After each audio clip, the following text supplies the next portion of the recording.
ODI series में 3 मैचों की सीरीज जीतने के बाद इंडिया अभी फिलहाल टी20 मैच का पहला अपना मुकाबला वेस्टइंडीज़ के अगेंस्ट खेल रही है, जो कि अभी फिलहाल चल रहा है। तो थोड़ी सी मैं आपको उसकी अपडेट दे देती हूँ दोस्तों टॉस तो जीता वेस्टइंडीज़ के कैप्टन निकोलस पूरन ने और उन्होंने पहले बॉलिंग करने का फैसला किया और इंडिया को चुनौती दी पहले बैटिंग करने की। साथ ही आपको मैं ये भी बताते चलूँ कि इस मैच की ओपनिंग जोड़ी थी दोस्तों रोहित शर्मा, जो कि खुद कैप्टन है, और उनके साथ आए थे सूर्य कुमार यादव, जो कि सारे इंडियंस के लिए काफ़ी अनएक्सपेक्टेड था।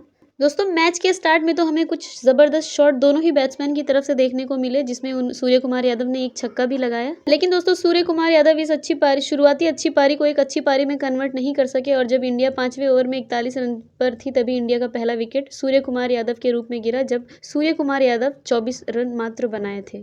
दोस्तों फिर रोहित शर्मा का साथ देने के लिए तीसरे बैट्समैन आते हैं श्रेयस अय्यर, लेकिन दोस्तों उन्हें वेस्टइंडीज़ के खिलाड़ी आते ही उनको पवेलियन का रास्ता दिखा देते हैं और वो 0 पर ही आउट होके चले गए हैं।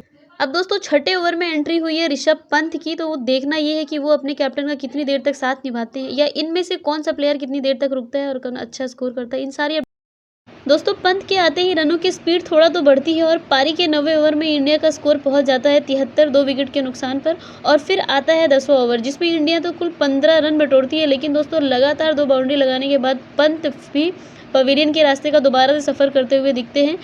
14 रनों की उन्होंने एक पारी खेली, जिसमें पंत के बाद अपने कैप्टन का साथ देने के लिए दोस्तों क्रीज पर आते हैं हार्दिक पांड्या। फिर आता है इंडिया की पारी का 12वां ओवर, जिसमें हमारे कैप्टन रोहित शर्मा अपनी 50 कंप्लीट करते हुए नजर आते हैं। जी हाँ दोस्तों, रोहित शर्मा ने 35 बॉलों में एक ताबड़तोड़ बल्लेबाजी करते हुए उन्होंने अपने 50 रन कंप्लीट करे, लेकिन तभी उसी ओवर में हमारे पांड्या भी उनका साथ छोड़ देते हैं और वो 1 रन की पारी खेलकर वापस पवेलियन लौट चुके होते हैं। दोस्तों अब रोहित शर्मा का साथ देने के लिए आए हैं रविंद्र जडेजा। देखना ये है कि ये पार्टनरशिप इंडिया के टोटल स्कोर, जो कि फिलहाल है 104 रन 4 विकेट के नुकसान पर, ये कितना और ज्यादा इंडिया के स्कोर में ऐड करते हैं और इंडिया के स्कोर को कहां तक पहुंचाते हैं। दोस्तों पंत के आते ही रनों की स्पीड थोड़ा तो बढ़ती है और पारी के 9वें ओवर में इंडिया का स्कोर पहुंच जाता है 73, 2 विकेट के नुकसान पर। और फिर आता है 10वां ओवर, जिसमें इंडिया तो कुल 15 रन बटोरती है, लेकिन दोस्तों लगातार 2 बाउंड्री लगाने के बाद पंत भी पवेलियन के रास्ते का दोबारा से सफर करते हुए दिखते हैं। 14 रनों की उन्होंने एक पारी खेली, जिसमें पंत के बाद अपने कैप्टन का साथ देने के लिए दोस्तों क्रीज पर आते हैं हार्दिक पांड्या। फिर आता है इंडिया की पारी का 12वां ओवर, जिसमें हमारे कैप्टन रोहित शर्मा अपनी 50 कंप्लीट करते हुए नजर आते हैं। जी हाँ दोस्तों, रोहित शर्मा ने 35 बॉलों में एक ताबड़तोड़ बल्लेबाजी करते हुए उन्होंने अपने 50 रन कंप्लीट करे, लेकिन तभी उसी ओवर में हमारे पांड्या भी उनका साथ छोड़ देते हैं और वो 1 रन की पारी खेलकर वापस पवेलियन लौट चुके होते हैं। दोस्तों अब रोहित शर्मा का साथ देने के लिए आए हैं रविंद्र जडेजा। देखना ये है कि ये पार्टनरशिप इंडिया के टोटल स्कोर, जो कि फिलहाल है 104 रन 4 विकेट के नुकसान पर, ये कितना और ज्यादा इंडिया के स्कोर में ऐड करते हैं और इंडिया के स्कोर को कहां तक पहुंचाते हैं। दोस्तों आगे की अपडेट, पारी के 13वें और 14वें ओवर में कुल 9 और 11 रन आते हैं और इस तरह से इंडिया का स्कोर 124 रन तक पहुंच जाता है, जिसमें रोहित शर्मा के होते हैं 63 रन और जडेजा होते हैं 15 रन पर। दोस्तों 16वें ओवर में फिर से इंडिया 1 विकेट लूज करती है, लेकिन इस बार जाने वाले होते हैं रोहित शर्मा। जी हाँ दोस्तों, रोहित शर्मा की एक बेहतरीन पारी का एंड होता है और 64 रनों की वो एक शानदार पारी को 44 बॉलें कंप्लीट करते हैं। उसके बाद दोस्तों जडेजा भी 16 रन की पारी खेलकर 16वें ओवर में आउट हो जाते हैं, जब इंडिया का कुल टोटल स्कोर होता है 138 रन।